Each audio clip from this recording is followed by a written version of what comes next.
السلام علیکم ورحمۃ اللہ وبرکاتہ۔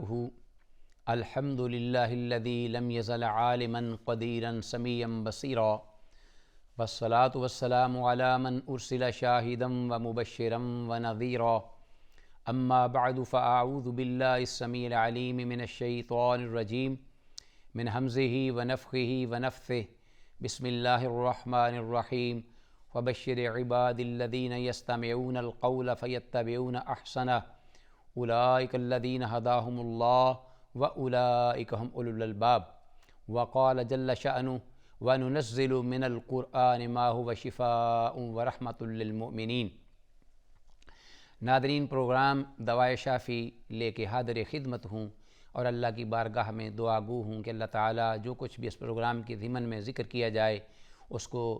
سننے، سمجھنے اور پھر اس پر عمل پیرا ہونے کی توفیق کامل مرحمت فرمائے۔ سبحانک لا علم لنا الا ما علمتنا انک انت العلیم الحکیم۔ ناظرین، گزشتہ پروگرام میں ہم نے شریعت کے کچھ رہنما اصول جو انسان کو صحت مند رکھنے، تندرست اور توانا رکھنے میں ممد ثابت ہوتے ہیں، ان کا ہم نے آغاز کیا، اور دلیل کے طور پہ ایک یہ حضرت انس بن مالک رضی اللہ تعالیٰ عنہ کی یہ حدیث بیان فرمائی کہ رحمۃ للعالمین نے حضرت زینب رضی اللہ تعالیٰ عنہ کا وہ امر رات کو دیر تک اور نہ چاہتے ہوئے بھی مشقت کے ساتھ عبادت بجا لانا اس کو ناپسند فرمایا، اور فرمایا کہ ہلو ہو، کہ اس رسی کو جو ستونوں میں باندھی ہوئی ہے اس کو اتار دو، ختم کر دو، اور فرمایا کہ لیو صلی احدکم نشاطہ، تم میں سے ہر شخص جو ہے وہ جب عبادت کو جی چاہ رہا ہو تو اس کو کرے، تاکہ کہیں وہ تھک کر آگے جو اس کے جو ذمہ داری ہیں، اس پر جو فرائض ہیں ان کو بجا لانا، جس کے بارے میں اللہ کے ہاں باز پرس ہوگی، تو نوافل کی ادائیگی میں کہیں وہ اس فرض سے پیچھے نہ رہ جائے، تو صحت اس کی خراب نہ ہو، بگڑ نہ جائے۔ اسی طرح شریعت نے ہمیں رہنما اصول دیا کہ کھانا پینا جو ہے، خاص طور پر جس انسان کا تعلق ہے صحت کا، عموماً جو اس میں افراط و تفریط ہے وہ انسان کی بیماری کا، مرض کا سبب بنتا ہے، کیونکہ یہ بات بالکل طے شدہ ہے کہ انسان اپنے آپ کو دھوکہ نہ دے، جب بیمار ہوتا ہے تو اپنے تئیں غور و خوض کرے کہ میں نے ضرور ایسی بے احتیاطی برتی ہے یا کمی بیشی کی ہے کھانے کے معاملے میں کہ جس کی وجہ سے اس کے منفی اثرات میری صحت پر مرتب ہوئے ہیں اور میں بیمار ہوا ہوں۔ قرآن حکیم میں بڑا ہی لطیف اشارہ ہے اس طرف کہ حضرت ابراہیم خلیل وہ فرماتے ہیں، انہی کی زبانی حکایت بیان کرتے ہوئے اللہ جل شانہ فرماتے ہیں کہ اذا مرضت فہو یشفین، کہ اللہ کے پیغمبر یہ کہتے ہیں کہ جب میں بیمار ہوتا ہوں تو وہ اللہ مجھے شفا دیتا ہے۔ حالانکہ بیماری بھی اللہ کی جانب سے ہے اور شفا بھی من جانب اللہ ہے، لیکن یہ جو ان کا یہ فرمانا ہے کہ اذا مرضت، جب میں بیمار ہوتا ہوں، کیا مطلب کہ ہر چند کے بیماری اللہ کی طرف سے اس وقت آئے گی جب ہم خود بیماری لانے کا جو ذریعہ بنیں گے، اور ایسے انداز اور طرز عمل ہم اختیار کریں گے جس سے کہ بیماری جو ہے وہ ہم پہ حملہ کرے، اور پھر وہ اللہ کی طرف سے بیماری آ جاتی ہے۔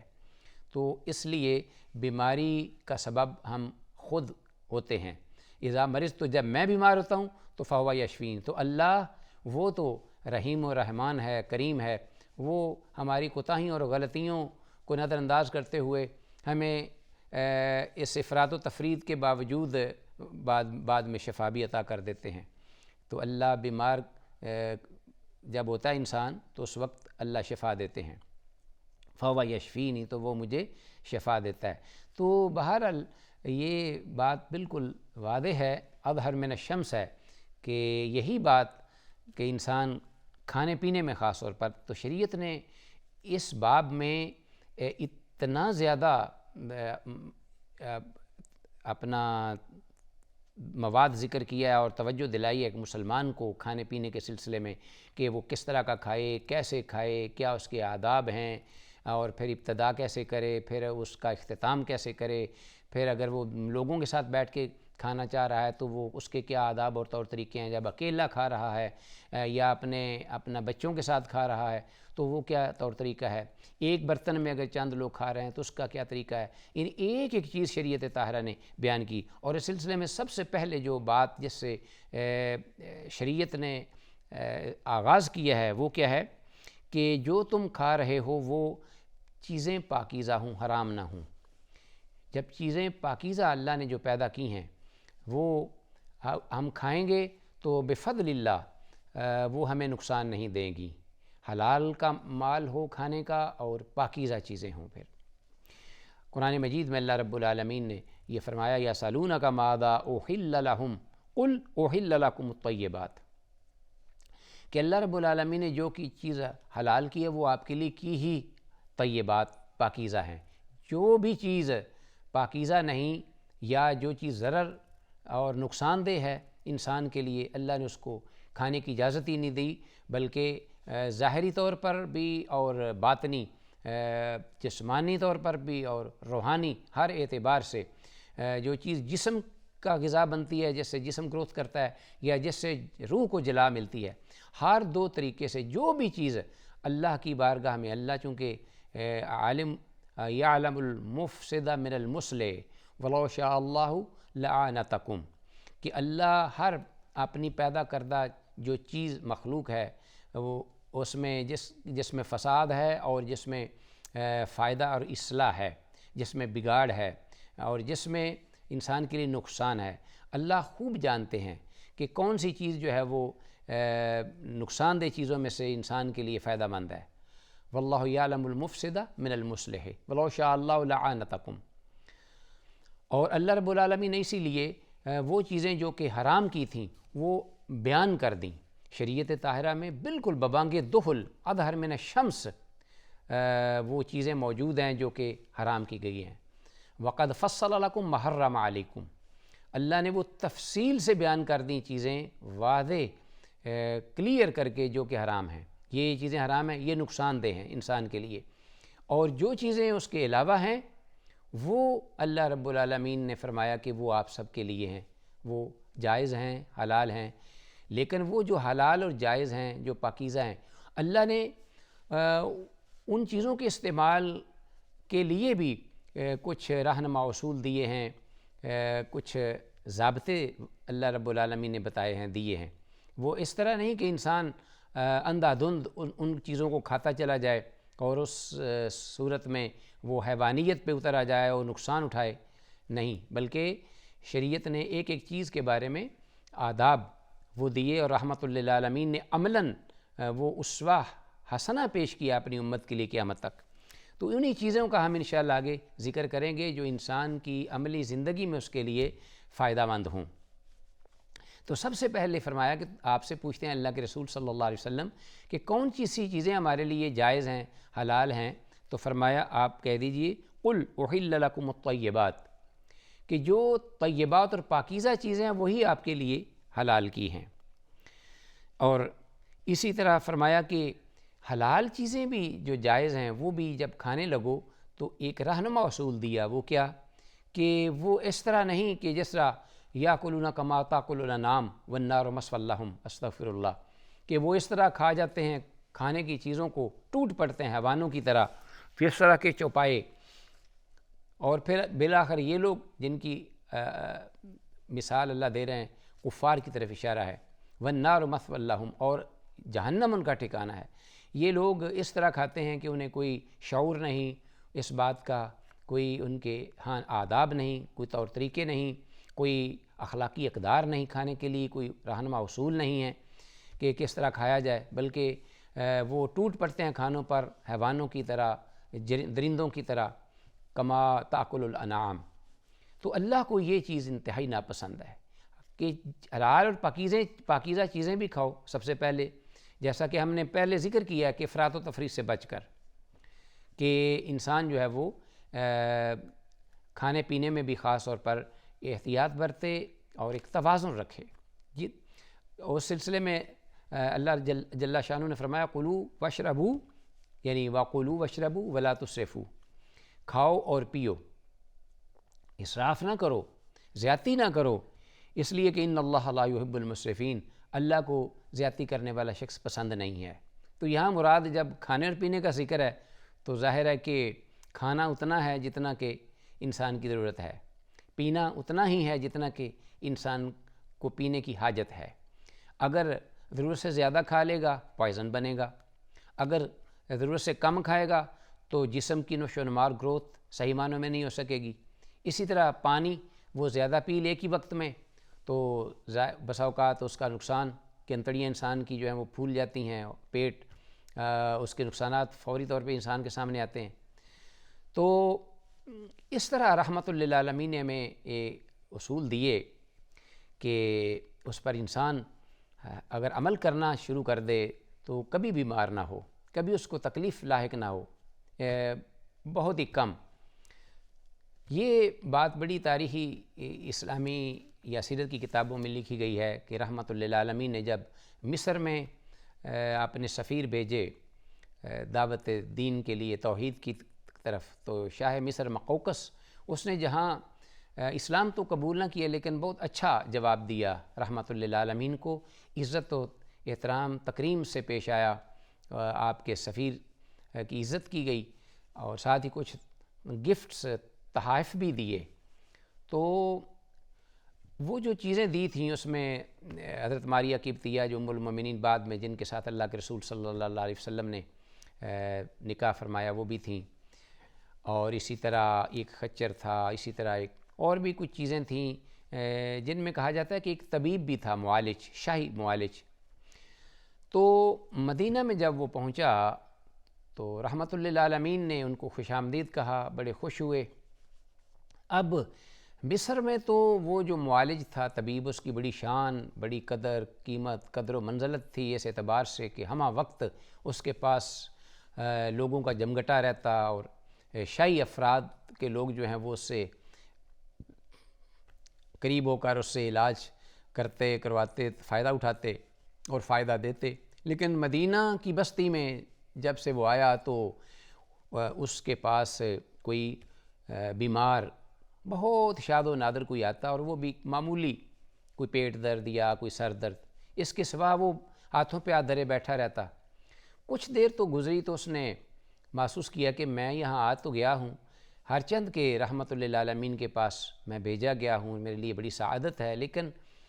جو کام تھا میرا وہ رک گیا ہے اور اس میں جیسا کہ میں اپنے آپ کو بیکار سمجھنے لگ گیا ہوں۔ وہاں خلق خدا کو بہت زیادہ فائدہ تھا میرا اور کافی مجھے فائدہ بھی تھا مالی اور لوگوں کو بھی فائدہ تھا مجھ سے۔ اس قسم کی باتیں اس نے سوچنی شروع کیں اور کسی سے پوچھ لیا کہ کیا یہ لوگ یہاں بیمار بہت کم ہوتے ہیں یا بیماری نہیں آتی، کیا وجہ ہے؟ تو انہیں بتایا گیا کہ بیمار تو تھے لوگ، بڑا ہوتے تھے اور بیماریاں بھی آتی تھیں، وبائی امراض بھی تھے یہاں مدینہ کے، مدینہ کا بخار بڑا معروف ہے۔ لیکن رسول اللہ صلی اللہ علیہ وسلم جب سے تشریف لائے تو اس وقت سے بیمار لوگ ہوتے تو ہیں لیکن بہت کم، اور بیماری بھی آتی ہے تو وہ بھی عام سی بیماری، کوئی زیادہ ایسی پیچیدہ بیماری نہیں ہوتی جو کہ جان لیوا ہو یا خطرناک ہو، تو بہت کم لوگ بیمار ہوتے ہیں۔ تو کیا وجہ اصل کیا ہے؟ ناظرین، یہ ہے وہ چیز جس کی طرف میں چاہتا تھا کہ توجہ دلائی جائے کہ آگے سے اسے جواب یہ ملا کہ رحمت للعالمین نے خاص طور پر جو زندگی گزارنے کے اصول اور ضوابط دیے ہیں، سنہرے اصول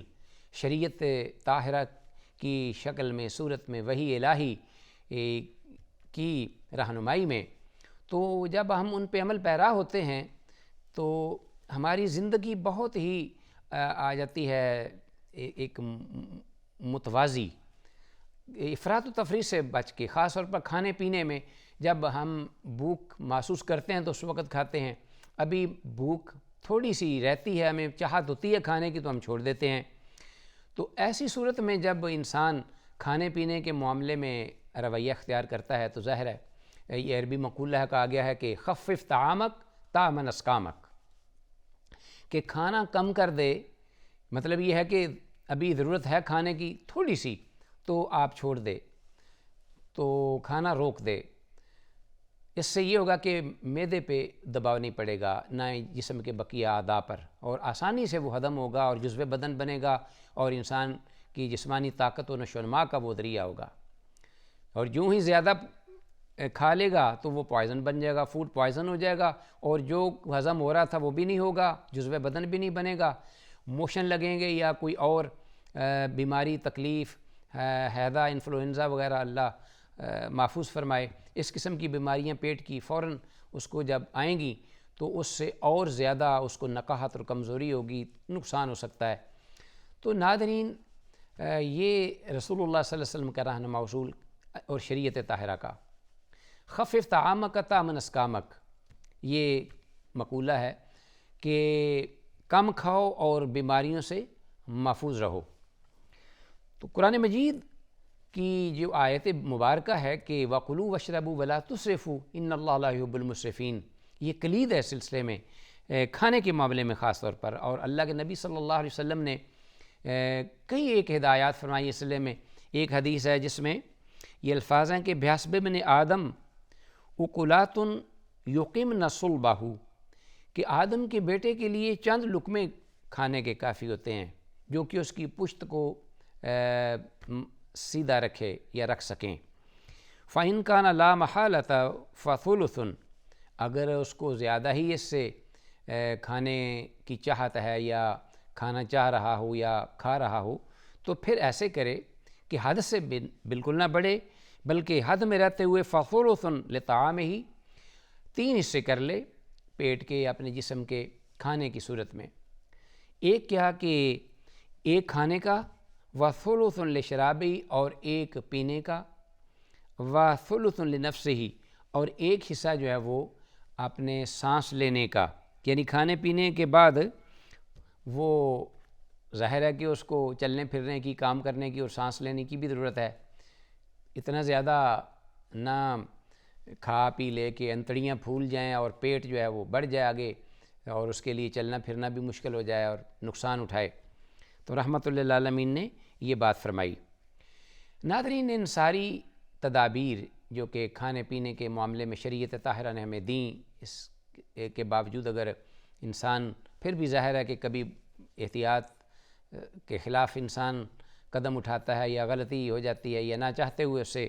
بے احتیاطی ہوتی ہے، تو پھر شریعت طاہرہ نے یہ بھی فرمایا کہ جب تکلیف آ جائے تو فوراً محاسبہ کرو، یعنی دیر نہیں کرو پھر، بلکہ اس کو چھوڑو نہیں، کہیں ایسا نہ ہو کہ وہ مرض بڑھتا جائے اور بڑھ کے آپ بہت زیادہ نقصان آپ کو ہو، یہاں تک کہ وہ جان ہی تلف ہو جائے اس کی۔ تو فرمایا کہ تداووا عباد اللہ فإن اللہ عز وجل لم یدع داعا الا وضع له دواء، کہ اے اللہ کے بندو پھر علاج کرو، دوائی لو، اس لیے کہ اللہ عز وجل نے کوئی بھی مرض ایسا نہیں اتارا یا رکھا کہ مگر اس کے لیے اللہ نے علاج بھی اتار دیا ہے، تو وہ علاج جو ہے وہ کرو تاکہ آپ اس مرض پر قابو پا سکیں۔ تو یہ اسلام کی ہمارے لیے تعلیمات ہیں۔ انشاءاللہ مزید کچھ باتیں ہم آئندہ پروگرام میں اگر اللہ نے چاہا تو اس سلسلے میں کریں گے۔ سر دست ناظرین، ہم اجازت چاہتے ہیں، جو کچھ کہا سنا ہے اللہ کی بارگاہ میں دعا ہے کہ اللہ اس کو سمجھنے اور اس پر عمل کی توفیق دے۔ السلام علیکم ورحمۃ اللہ وبرکاتہ۔